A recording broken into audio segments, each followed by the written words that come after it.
At my wedding, my fiancé's ex-boyfriend showed up wearing the exact same suit as me to crash it. She said to me, "I'm sorry, Sincere, I still can't forget Ethan."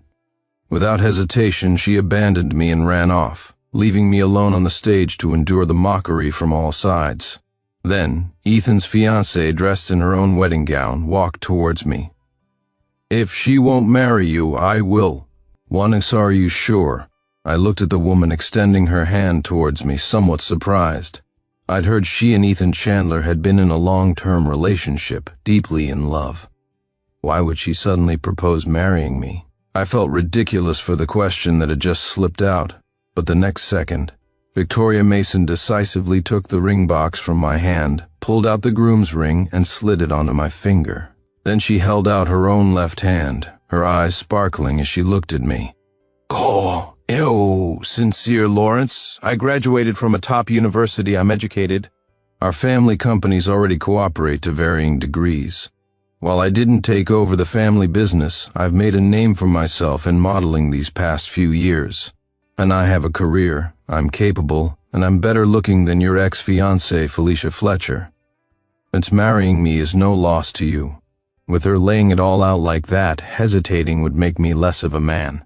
I took the ring off my finger and tossed it back into the box. "She don't want to?" Her expression changed, pouting slightly as she stared at me. I smiled. "No, it's just that this ring isn't your size. We'll go get new ones custom-made later." Also, I glanced around the wedding venue I had meticulously prepared, feeling only irony. "And since I'm marrying you, I want to give you the best. I don't want you to settle for someone else's leftovers. Let's go get the marriage license first. Give me 3 days, and I'll give you a wedding that belongs only to us." Victoria's smile returned, and she came over to link her arm through mine. Without even changing our clothes, we headed straight to City Hall. Amidst the congratulatory gazes of the staff, we received the marriage certificate that was uniquely ours. After ordering the new rings and dropping her home, I had just arrived back at my own place when Felicia Fletcher showed up. The wedding dress from the morning was long gone, replaced by a form-fitting dress with a high collar that didn't quite conceal faint red marks underneath. It seemed that besides getting married, she and Ethan had already consummated the marriage. Seeing me, Felicia put on a fawning smile. "Darling, you're back." I took a step back, avoiding her outstretched hand. "Well, Miss Fletcher, shouldn't you be spending your wedding night with your husband instead of coming to my house?" Her smile froze, and she looked at me with a hurt expression. "Sincere, do you really have to be so sarcastic? Does hurting my feelings make you happy? Sometimes you just have to laugh when you're speechless." Felicia abandoned me at the wedding altar and ran off with another man. She didn't think that hurt my feelings. She disappeared for a day and returned covered in marks left by another man. She didn't think that hurt my feelings either. But a single sentence from me somehow wounded her fragile heart. Her heart must be incredibly delicate. Seeing my displeased expression, she finally seemed to remember her outrageous actions from today. Squeezing out a couple of tears, she explained softly, I didn't mean to leave you like that today," she said. "It's all Ethan's fault. He begged me to help him put on an act to provoke his girlfriend, that model, Victoria Mason. You know her, right? Well, you know how much I hate her, so when Ethan asked for my help, I agreed. So didn't realize our weddings would be on the same day. It was such a rare chance to crush my archenemy. How could I possibly miss it?" The more she talked, the more justified she sounded in her own mind. She crossed her legs casually. "Don't worry, Ethan and I have it all figured out. During the day, we'll pretend to be a couple to annoy Victoria, but I'll still come back to spend the nights with you. Worst case, once Victoria gets on her knees and begs Ethan for forgiveness, you and I can just have another wedding." How could she even say something like that? What did she think marriage was? A children's game of house? I struggled to suppress the fury rising within me. "And Felicia Fletcher, whatever absurdities you and Ethan get up to are none of my business. I don't have a cuckold fetish, and I will absolutely not share my wife with another man. Oh, now please get the hell out of my house." This was the first time I had ever spoken to Felicia in such a harsh tone. She shot up from her seat, staring at me in disbelief. "Sincere, Lawrence, what do you mean? Are you breaking up with me?" I gave a scornful laugh. "When you let go of my hand at the wedding and left with Ethan, I thought we already broke up," and I expected her to show a sliver of regret at hearing this. Instead, she rolled her eyes. "Sincere, I already explained. Ethan and I are just pretending. And you trying to threaten me with a breakup? Are you still a 3-year-old? My patience worn thin, I directly asked Mrs. Davis, the housekeeper, to show her out. Rejected repeatedly, Felicia stood at the door, furious, stomping her foot. "Sincere, Lawrence, don't you regret this? If I walk out this door today, even if you kneel and beg me to come back later, I won't give you the time of day." She stormed off angrily. So much had happened today. Exhausted, I lay on the bed, my mind involuntarily replaying Felicia's appearance as she left. I first met her during an outdoor camping trip. I spotted Felicia almost instantly in the crowd. She had a lively personality, easily mingling with strangers, and her smile was infectious. Late that night, however, I found her crying alone under a tree, a stark contrast to her sunny daytime demeanor. She looked up at me, and the tears on her face hit me hard. At that moment, the only thought in my head was the desire to protect her. Later, we exchanged contact information. Chatting idly, I learned she had just gone through a breakup. Feeling sorry for her, I began to pursue her more diligently, asking her out almost every week. She gradually let her guard down around me and accepted my confession of love. I thought we would continue like this, eventually walking down the aisle together. Unexpectedly, Ethan Chandler returned from abroad a year ago. Felicia immediately reconnected with him. She kept telling me they were just ordinary friends now, but their actions had long crossed that line. Even this wedding, the original date was next month. Felicia insisted on having it today, even giving me the cold shoulder over it. I had no choice but to relent. Looking back now, it seems likely she and Ethan had plotted this all along. The next day, I went to my parents' house and told them I had already registered my marriage with Victoria Mason. My parents were furious about Felicia's outrageous behavior yesterday and fully supported my decision. My mother said fiercely, "On told you that girlfriend of yours was trouble yesterday. She utterly disgraced the Lawrence family name." "I know the Mason girl, Victoria. She's a much better match for you. Your father and I have decided we'll add another $1 million to the wedding gifts and throw in a villa in the Southern District, and want to see that Fletcher woman regret leaving my son." Although the marriage to Victoria was sudden, we couldn't skip the necessary formalities.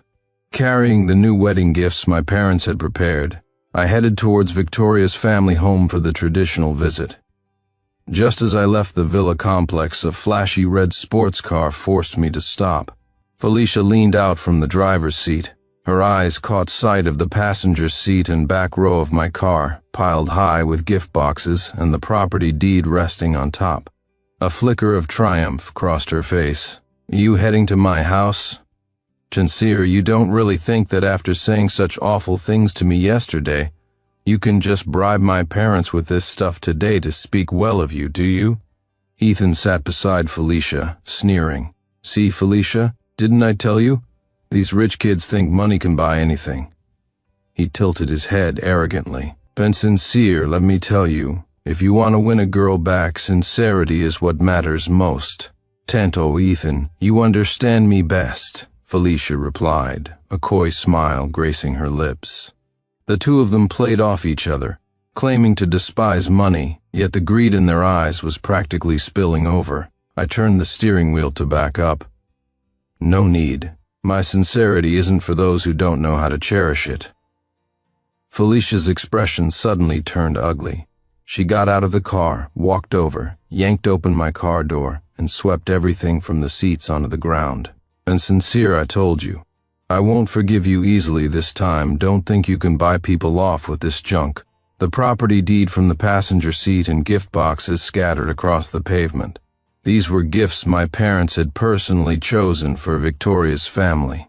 My heart ached, and I quickly got out to pick them up. Ethan also got out of the car. Pretending not to see, he stepped squarely on the property deed, leaving a dirty footprint. Furious, I shoved him away. Ethan staggered back, collapsing dramatically onto the ground. Felicia immediately turned red-eyed and pushed me. "Sincere, how dare you hit him? Sincere already told you. Ethan and I are just acting. Can't you have a little tolerance? I want to see what's more important in your heart, these things. Or me," she screamed, stomping madly on the gift boxes like a lunatic. Watching the gifts being utterly destroyed, a vein throbbed in my forehead. Behind Felicia's back, Ethan shot me a defiant look, then added fuel to the fire with a feigned innocent tone. "Felicia, I hate to say it, but look at the kind of boyfriend you found after leaving me. He gets angry and throws tantrums at the drop of a hat, and now he's getting physical. Are you sure he won't be abusive after you get married?" 5-inch. I thought I made myself perfectly clear yesterday. I forcefully pushed Felicia away and started gathering the scattered gift boxes. "We have broken up. I hope you two will stop interfering in my life from now on." Felicia's expression froze, a flicker of panic in her eyes, but only for an instant. She forced a smile. "Sincere, who could you possibly love besides me? See, go ahead, act tough. I'll be waiting for the day you come crawling back, regretting this." With that, she and Ethan jumped back into the car and sped off. Forced to choke on their exhaust fumes, I couldn't contain my anger. Watching the red sports car disappear, I suddenly remembered that the car Felicia was driving was a gift from me. Normally, I wouldn't care about gifts I'd given away, but their repeated provocations had pushed me past my limit. I decided it was time to reclaim what I'd given. After rearranging the gifts, I went to the Mason's house. Victoria's parents were also furious about Ethan's despicable actions. Learning that Victoria and I were already married, they couldn't stop smiling. Good. Victoria's father, Robert Mason, clapped me on the shoulder, laughing heartily, and I always said my daughter deserved better. After dinner, Victoria took me for a walk in their small garden to aid digestion. I asked her, "Has Ethan been bothering you lately?" She rolled her eyes. "Has he ever stopped?" And deliberately flaunts Felicia in front of me, living in his fantasy world where I'm supposed to get jealous and come begging for his forgiveness. I reassured her, "Don't worry. After tomorrow, his little dream world is going to shatter." She laughed, a small dimple appearing beside her lips. I found myself momentarily captivated. My gaze made her blush, and she playfully poked my chest, trying to look stern. "So you think those two disasters will flip out and try to crash our wedding tomorrow when they find out?" I thumped my chest in assurance. "Relax. I've arranged for double the security at the hotel this time. I guarantee not even an extra fly will get into our wedding venue." Before dawn, the makeup artist roused me from bed. It wasn't until I put on the suit and stood before the mirror that the reality of getting married again truly sank in. Picking up the bride went smoothly. I carried Victoria into the wedding car, and we slowly headed towards the hotel. Unexpectedly, upon arrival, a large crowd was blocking the entrance, arguing loudly. Looking closer, I saw it was Felicia Fletcher and her relatives. Felicia was wearing a white-themed outfit, similar to her wedding attire from a few days ago, surrounded by her family. "What's going on up there?" Victoria mumbled, unable to see clearly. I soothed her. "Wait in the car, I'll go check it out." After I got out, Felicia looked at me, still wearing a sulky expression. In contrast, her parents, Gerald and Agnes Fletcher, gave me ingratiating smiles. Son-in-law, Felicia was definitely in the wrong the other day. "I've already given her a harsh lesson," Gerald Fletcher said, forcefully pushing Felicia towards me. I stepped aside, making no effort to hide my disgust. "Moonlight, we've already broken up." Felicia crossed her arms, sneering. "Sincere, what are you pretending for?" "Sincere, I heard all about it. After I left that day, you not only went to my favorite jewelry store to order a bigger diamond ring, but you also chose this even more luxurious hotel. Isn't it obvious you're trying to win me back?" She tilted her head towards the long line of wedding cars behind me. I'm making such a huge spectacle, even having my parents drag me here. When did you learn to resort to emotional blackmail? Well, I'm here now. Satisfied? Her parents hissed at her urgently. Watch your mouth. Felicia was still lost in her own fantasy, while her parents had grasped reality much faster. After all, just yesterday, I had deliberately sent my lawyer to their house to demand the return of all the valuable assets I had gifted during my relationship with Felicia. They realized their daughter had seriously overplayed her hand this time, hence their frantic effort to dress her up and bring her here today. Felicia, however, still looked smug. Seeing me in a different suit, her expression soured and she snapped, "Is this how you apologize? Look what you're wearing today, it doesn't match my dress at all." Then Sincere, I'll give you half an hour. Go back and change right now. Since you don't change, I'm not going through with this wedding today. It was like she couldn't understand plain English. My own anger flared. What the hell does it have to do with me? Marry or don't marry, I don't care. And get out of the way. Her face turned ugly. Sincere, you dare swear at me? When do you even want to get married today or not? I looked at her, smiling faintly. Of course I do. Just not to you. What do you mean? The next moment, Victoria, wearing a champagne-colored gown that matched my suit, stepped out of the car, came to my side, linked her arm through mine, and smiled brightly. Darling, if we don't hurry, we'll miss the auspicious time. Felicia's eyes instantly turned red. Red with fury, that is.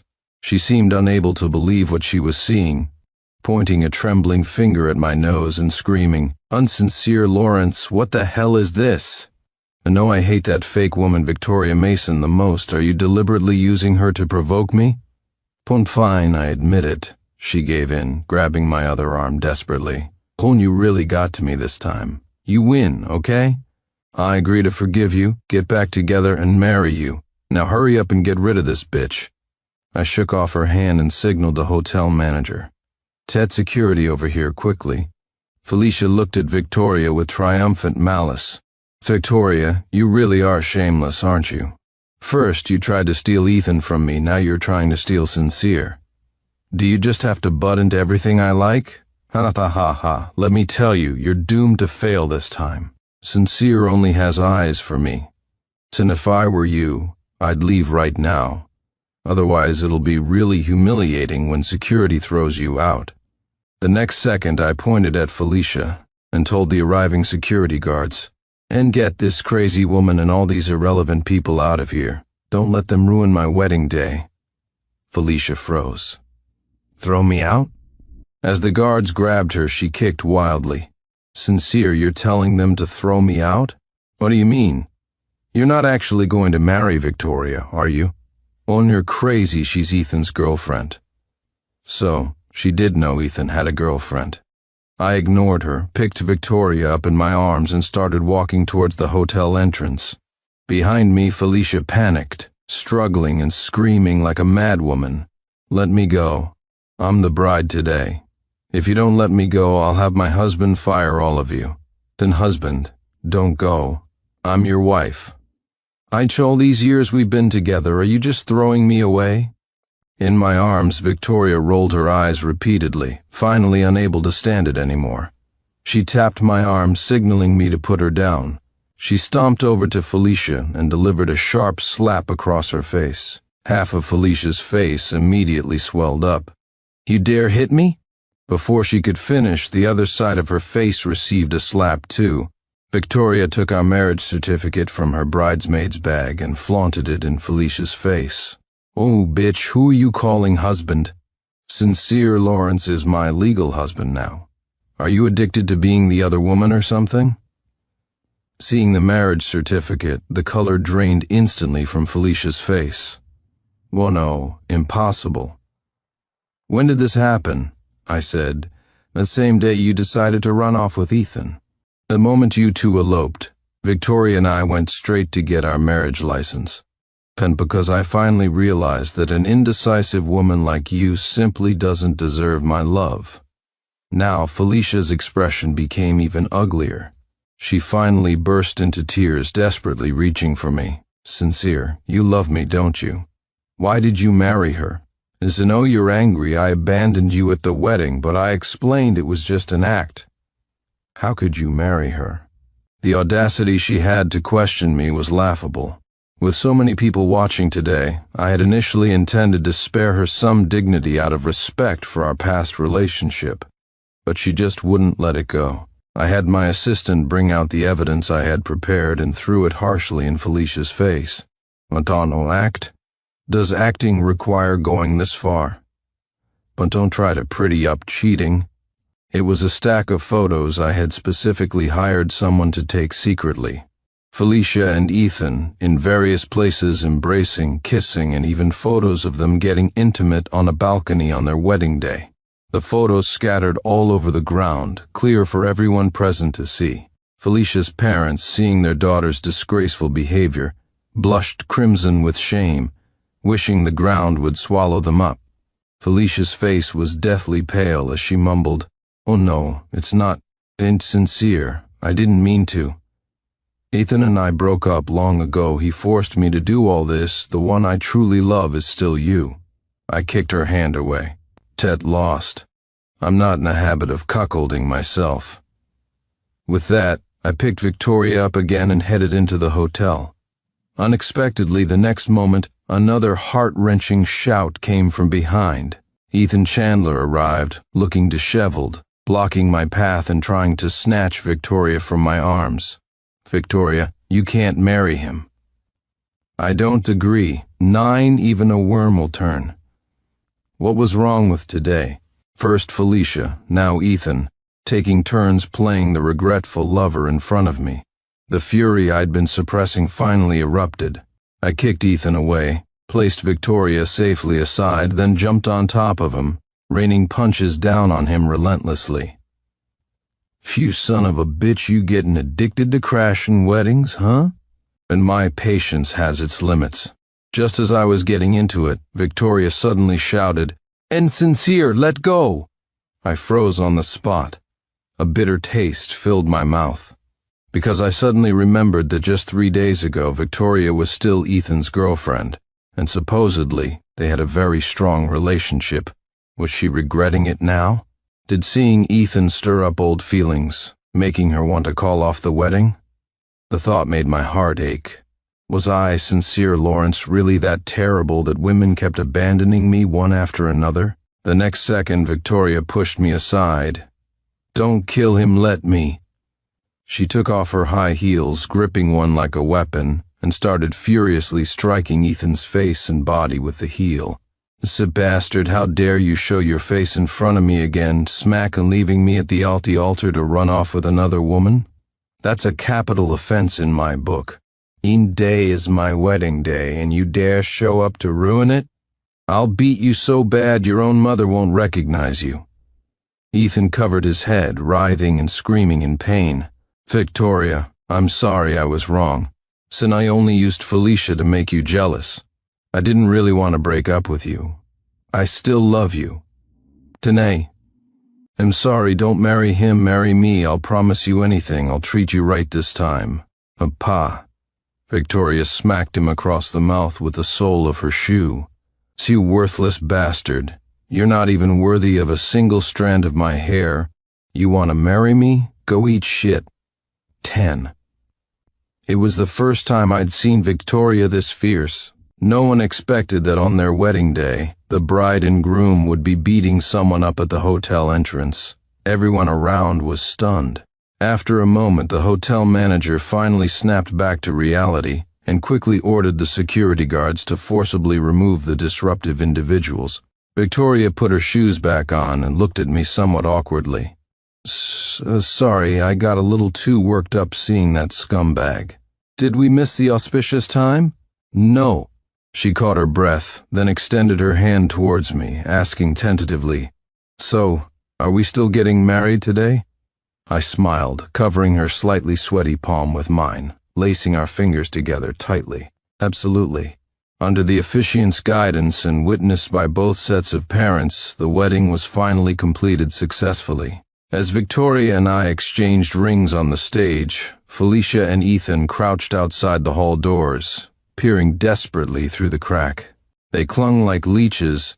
The security guards couldn't completely drive them away, so they ended up just guarding the main entrance tightly to prevent them from disrupting the ceremony further. When Victoria and I exchanged our vows, the two outside shouted at the top of their lungs.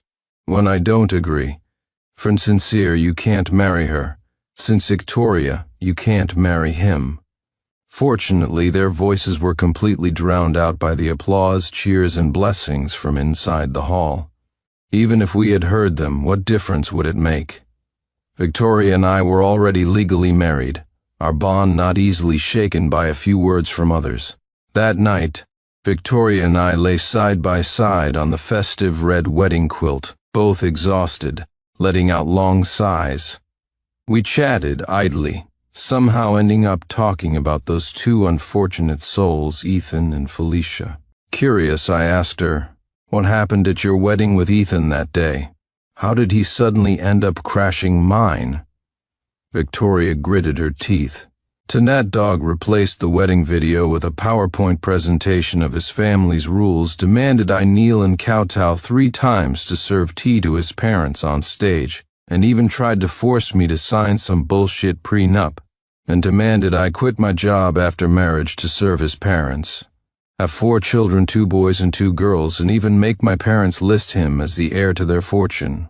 When I refused, he threatened me, called off the wedding, and just ran off. Sinai chased after him and saw him running away with your bride. It's true, different people have different ways of being despicable. We both sighed deeply, commiserating over our past misfortunes with poor partners. Then I asked her, "So, when you agreed to marry me, weren't you afraid I might be just like Ethan?" She thought for a few seconds, then rolled onto her side, propping her chin on her hand, studying me with doe-like eyes. "Well, honestly, there was an element of risk involved at first. When I didn't have strong feelings for Ethan, I was planning to break up with him by the end of the year anyway. But my dad's health hasn't been great these past couple of years, and he really wanted to see me married, settled with a suitable man to take care of me. If it wasn't Ethan, it would have been some other Tom, Dick, or Harry. Since that day, seeing you standing on the stage, the heartbreak and loneliness in your eyes were so palpable. I just felt a pang of sympathy. Luckily, it seems my gamble paid off. Sanu stood up for me against Felicia and Ethan, protected me. That made me believe you're someone I can rely on."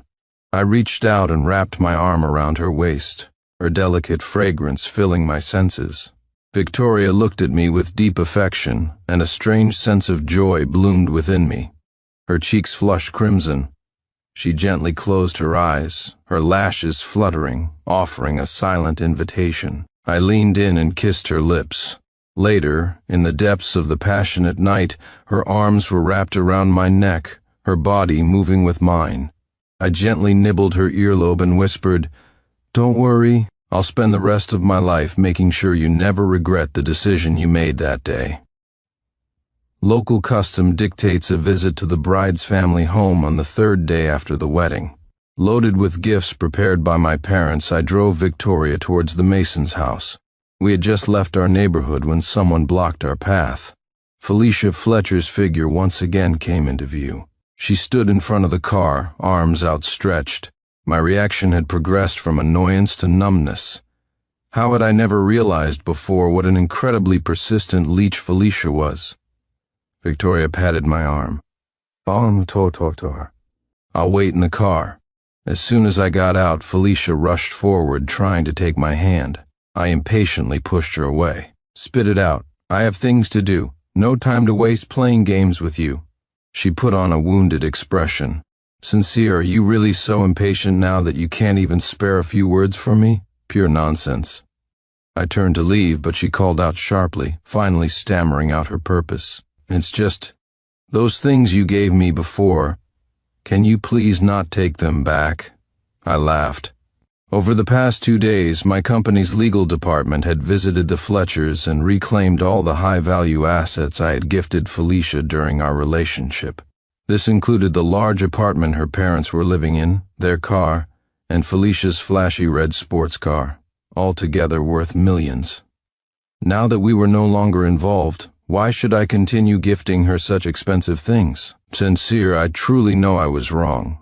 I've cut ties completely with Ethan. Can you please give me another chance? She pleaded tearfully. Besides, everyone makes mistakes, right? Didn't you immediately move on to that bitch Victoria Mason right after we broke up? Technically, you're the one at fault in this relationship, so what right do you have to take back the things you gave me? She actually had the nerve to turn the tables and blame me. When it came down to it, she just couldn't bear to part with my money. I was genuinely tired. Looking at her, my voice was flat. Felicia, you know perfectly well whose fault this is. I've already shown you considerable decency. It's my money. I'll give it to whomever I please. It's none of your business. If you keep harassing me, I'll send the lawyers back to your house tomorrow to collect all the bags and jewelry, too. Those items combined were worth at least $200,000 or $300,000. At the mention of returning everything, Felicia immediately shut up. I looked at the woman I had loved for several years. She looked like she hadn't slept well these past few days. Her face was gaunt, eyes bloodshot, dark circles and bags under her eyes so prominent that heavy makeup couldn't conceal them. There was still a faint handprint on her cheek, likely from her angry parents. If this had been the old me, seeing her like this would have broken my heart. But now I felt nothing. I said, on the day you walked out of the wedding, you told me you couldn't forget Ethan. Now that I've let you go to be with him, why are you still bothering me? So both still have feelings for each other. Why don't you just get married quickly and try to make a life together? At the mention of Ethan, disgust immediately flashed in Felicia's eyes. Impossible, I could never marry Ethan. I broke up with him in the first place because I couldn't stand his family. Not much money, but tons of ridiculous rules. Said I'd rather be single forever than actually marry Ethan. I was rather speechless. If she wasn't willing to marry Ethan, why did she stage that whole elopement drama in the first place? All I could say was, you reap what you sow. Her current situation was entirely her own doing. Felicia, I'm warning you one last time. I am married now. Please stop interfering in my life. I know very well. If I really wanted to make things difficult for you, I have plenty of ways and means. After I completely cut ties with Felicia, Ethan also harassed Victoria a few times. He waited for her downstairs at her company building, holding flowers, making a big scene, humbling himself to confess his love and apologize. He even pulled out a diamond ring, knelt on one knee, and proposed to Victoria again. Oblivious bystanders egged Victoria on, telling her to accept. Victoria wasn't having any of it. She slapped Ethan's handsome face left and right until it was swollen like a pig's head. She also loudly broadcasted all of Ethan's misdeeds, the elopement, the cheating, the bizarre family rules. The whole incident was filmed by onlookers and uploaded online. Now everyone knew Ethan Chandler was an absolute scumbag. His reputation was utterly ruined. 14 after that, Victoria and I embarked on our honeymoon trip. We had new wedding photos taken and renewed our vows to each other for a lifetime of companionship in a church in Paris. Upon returning from our honeymoon, the next news we heard about Felicia and Ethan was splashed across the front page of the city newspaper. With his reputation destroyed and unable to win Victoria back, Ethan had gone crawling back to Felicia. Although Felicia had sworn she wouldn't marry Ethan, she still harbored feelings for him. A few sweet nothings from him were enough to lure her back into his web. This time, Ethan deliberately poked holes in condoms. Once Felicia was pregnant, he brought his parents to the Fletcher's house to formally propose marriage. Felicia had already had several abortions for Ethan when she was younger. The doctor warned that if she didn't carry this pregnancy to term, she might never be able to have children of her own. Left with no choice, they had a shotgun wedding. After a hastily arranged ceremony, Felicia moved into the Chandler household. The Chandlers' bizarre family rules began to be enforced upon Felicia one by one. Things like having to wake up at 5 a.m. to cook breakfast for the entire family, women not being allowed to eat at the main table, having to kneel on the floor. While listening to lectures from her father-in-law and mother-in-law, Felicia was tormented until she was a shadow of her former self, and she eventually lost the baby. She complained to Ethan, but he just mocked her. Unwo told you to be unable to control your lower half back then. Didn't you think you were still the precious high society wife Sincere Lawrence pampered? Now that you've married into my family, you follow my family's rules. Felicia wanted a divorce, but her in-laws refused, even locking her in her room. Finally, pushed beyond endurance, Felicia waited until the whole family was asleep late one night, poured gasoline throughout the house, and set it ablaze, taking everyone, including herself, down in flames. Seeing the news, Victoria shivered with lingering fear. Thank goodness Ethan ran off that day. I was so lucky I didn't marry into that family. And I should thank Ethan for not marrying me. I suppose that's what they mean when they say fate protects the fortunate. I smiled and wrapped my arm around her waist. On that case, tonight I'll make your favorite sweet and sour ribs to help calm your nerves. She threw a pillow at me, feigning annoyance. Sincere Lawrence, stop tempting me with delicious food, and you've already made me gain weight.